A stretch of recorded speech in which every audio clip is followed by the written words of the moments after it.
Hi everyone, it's Adam with Milo's Restoration, and today I've got a furniture flipping video for you, and it's kind of going to be an instructional video on painting laminate.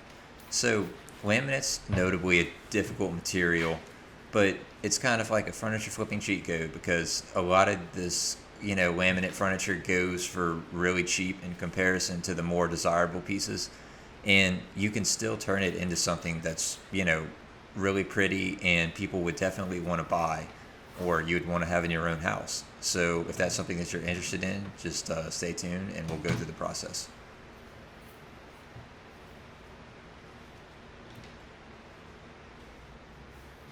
So I just give everything a quick clean with crud cutter and rinse it well with water.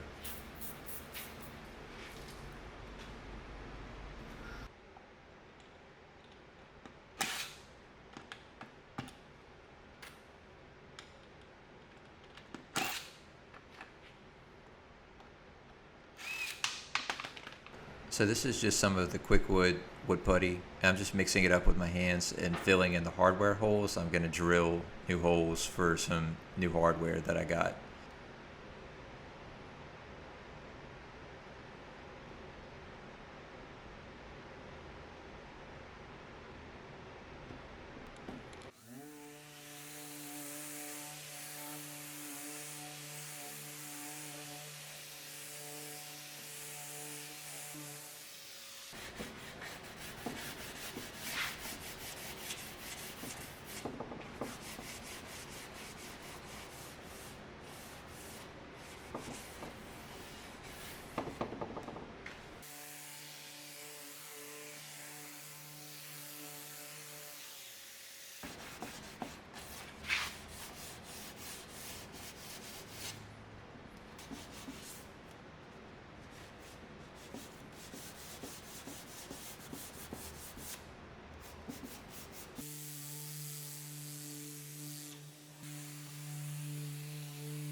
I usually sand everything with 180 as like my starting sanding whenever I'm starting with really any kind of piece, even if it's wood.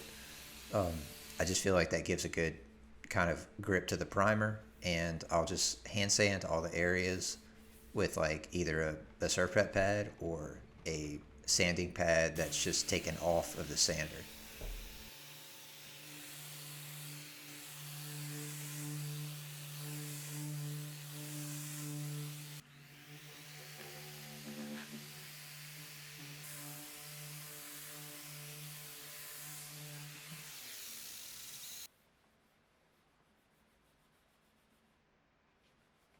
So for those little damaged areas of laminate, I just used a little bit of body filler and just tried to kind of mold it back to the shape that I thought that it was.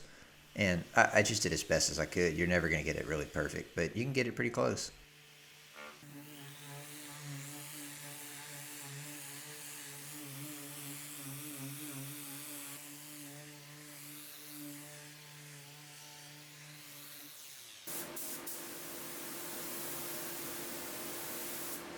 So I'm using Gemini's vinyl sealer as my primer here. I've got it thinned as much as I can, which is around 20 to 30% with lacquer thinner, and I added a little bit of retarder to it as well. Kind of slows it down and it lays out really nice, and it makes our life a lot easier when it comes to painting this laminate.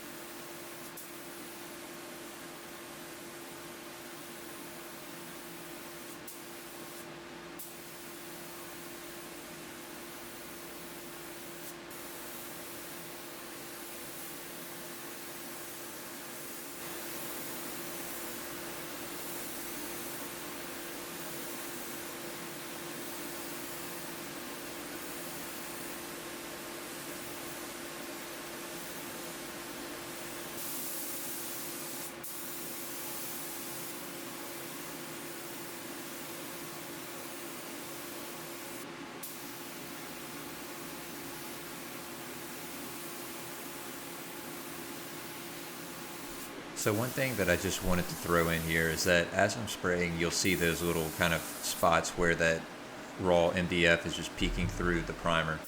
And usually what I'll do with that is you can do a lot of things, but I've seen people take CA glue or something like that, put it on it, then sand it back and then respray it, and that'll go away.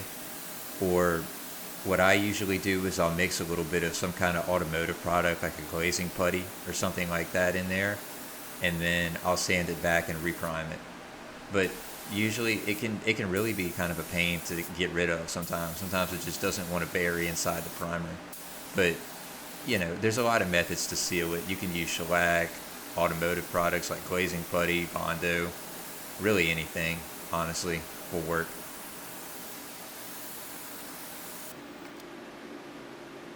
So my new hardware has 3 3/4 inch spacing, and there's no little detents for the drill guides on the Craig jig for 3 3/4 inch. So I kind of just set them in between the 1/2 inch spaces, and I just drill little pilot holes to get started, and I finish it without the guide.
So I'm sanding with usually about 300 or 400 grit in between coats of primer.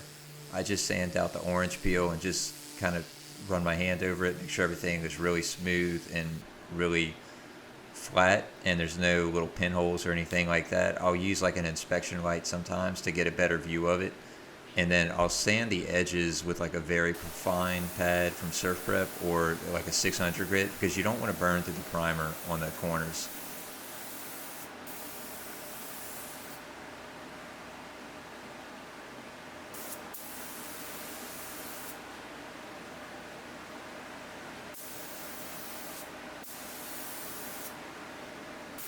So this is just clear vinyl sealer. It's really no different from the white vinyl sealer that I was using earlier.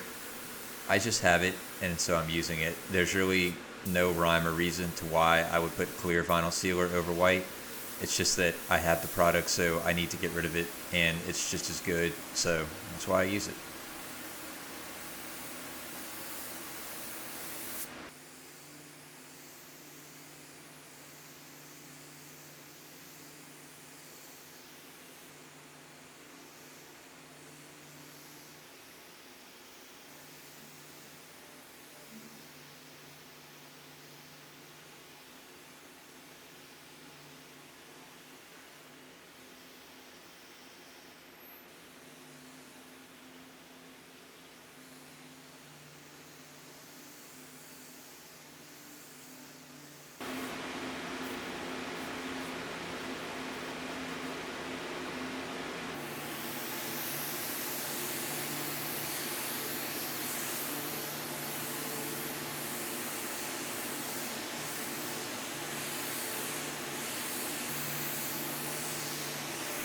After that final sanding, I moved on to spraying my top coat, and I'm spraying the Gallery series by Sherwin-Williams in the color Wedgwood Gray, and it's like a semi-gloss sheen, and I'm using a 308 tip with the airless sprayer, and really that's just basically my setup. I use the Graco Clean Shot to kind of help prevent the spits, and that's it.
So when it comes to sanding in between top coats, I'm going to use a Surf Prep Superfine pad, especially for these 1K, uh, paints and kind of water-based lacquers. They will show sanding swirls, so I'll use a Superfine that's about 600 grit, and I just sand it flat. This is a really easy sanding product. There's no reason to use any kind of aggressive sandpaper with it.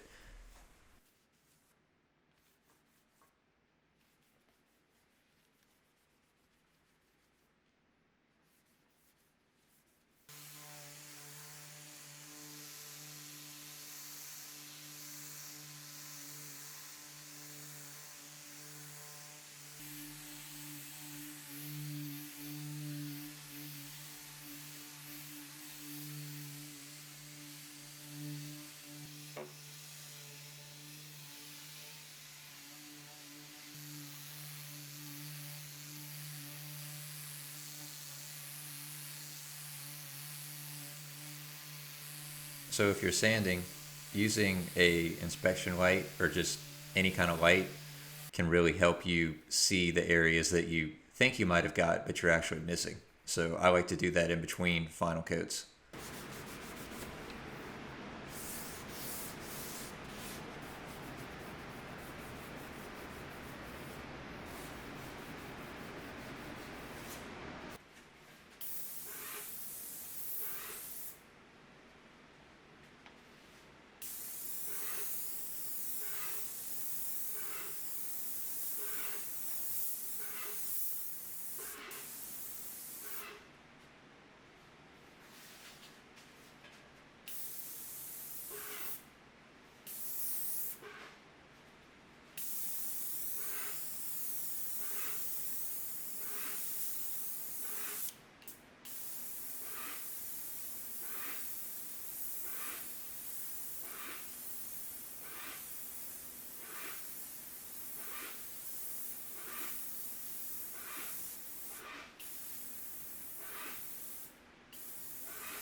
So I did 2 coats of the Gallery series and the Wedgwood Gray, and then I moved on to installing the new hardware. I got this hardware from Lowe's. It's like a kind of champagne colored matching pulls and knob set.